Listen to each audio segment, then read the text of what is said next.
जोधपुर ग्रामीण में स्वास्थ्य विभाग की टीमें यहां नांदड़ा कला गांव पहुंची हैं और पूरे गांव में सर्वे करवाया जा रहा है। सैंपल में कांगो फीवर होने की पुष्टि हुई। जोधपुर डिप्टी सीएमएसओ डॉक्टर प्रीतम सिंह ने बताया, जोधपुर ग्रामीण क्षेत्र में नांदड़ा कला गांव में एक 51 साल की महिला की 3 सितंबर को तबियत खराब हो गई थी। परिवार ने निजी अस्पताल ले गए थे, जहां उन्हें जोधपुर के एमडीएम हॉस्पिटल में भर्ती करवाया गया था। यहां से तबियत ज्यादा बिगड़ने पर उन्हें अहमदाबाद के स्टर्गिल हॉस्पिटल में भर्ती करवाया गया। यहां उनकी 8 सितंबर की सुबह मौत हो गई।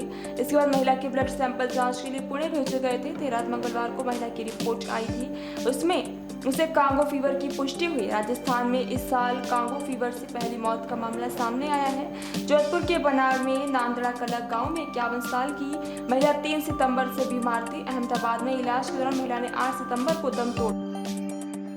जैसा कि हमें जयपुर स्टेट से ज्ञात हुआ कि 51 वर्षीय एक महिला जो कि अहमदाबाद में निजी चिकित्सालय में भर्ती थी, उसकी मृत्यु हो गई है और उसका जो सैंपल है एनआईवी पुणे भेजा गया था। वहाँ से उसकी सीसीएसएफ कांगो फीवर जो है उसकी रिपोर्ट पॉजिटिव आई है। उसके पश्चात चिकित्सा विभाग द्वारा आज मॉर्निंग में जो महिला का निवास स्थान था नांदड़ा कला में, वहाँ पे आसपास के एरिया में उनके घर में सर्वे करवाया गया है और उनके घरों में ही वो पशुपालन करते थे, जिसके तहत वहाँ पे 10 से 12 गायें, उनके एक बाड़ा है जहाँ पे थी। वहाँ पे जाके जो कैटल्स थे उनके भी सैंपल्स लिए गए हैं और जो कैटल्स पे गायों की जो टिक्स रहती है उनके भी सैंपल लिए गए हैं और प्रथम दृष्टिया जो प्राइमरी कॉन्टैक्ट्स मिल रहे हैं उनकी एक लिस्ट बनाई जा रही है, उनको सर्विलेंस में रखा जाएगा और अभी फ़िलहाल कोई भी उसमें से सिम्टोमेटिक नहीं है और जल्द ही उनकी भी सैंपलिंग करवा के कॉन्टैक्ट सैंपलिंग कराते हुए उनके सैंपल के जाए देंगे।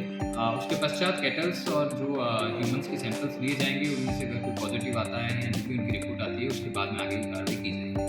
सर, जो 30 तारीख को इसकी तबीयत बिगड़ने की जो सूचना थी, उसके बाद निजी अस्पताल से सरकारी अस्पताल फिर अहमदाबाद, तो क्या सभी जो इनके संपर्क में उनको सर्विलेंस पर? बिल्कुल, इनके संपर्क में जो भी, चाहे वो घर के लोग हों चाहे हॉस्पिटल में इलाज के दौरान उनके संपर्क में आए हो, सभी हमारी सर्विलेंस लिस्ट में रहेंगे और लगातार आने वाले 14-15 दिनों तक उन पर नज़र रखी जाएगी। अगर किसी तरह का सिम्टम्स आता है या किसी तरह की कोई उनकी तबीयत खराब होती है तो तुरंत प्रभाव से उनका उपचार किया जाए। सर, 2019 के बाद एक बार फिर कांगो फीवर आया, लोगों को आप क्या सलाह देंगे जो पशुपालक है? नहीं, बिल्कुल, ये जो 2019 में भी जो केसेस आए थे वो सिमिलर केसेस इसी तरह यहाँ पे भी वो पशुपालक थे, उनके भी गायें थी और यहाँ पे भी हमको ऐसी गायें मिली है। हमने जो गायें हैं और जो टिक्स हैं उनके सैंपल ले लिए गए हैं, तो उससे जब पता चलेगा कि कौन सी गाय इन्फेक्टेड थी उसमें से या फिर कौन सा टिक्स उसमें इन्फेक्टेड था जिसके तहत इनको ये बीमारी मिली है।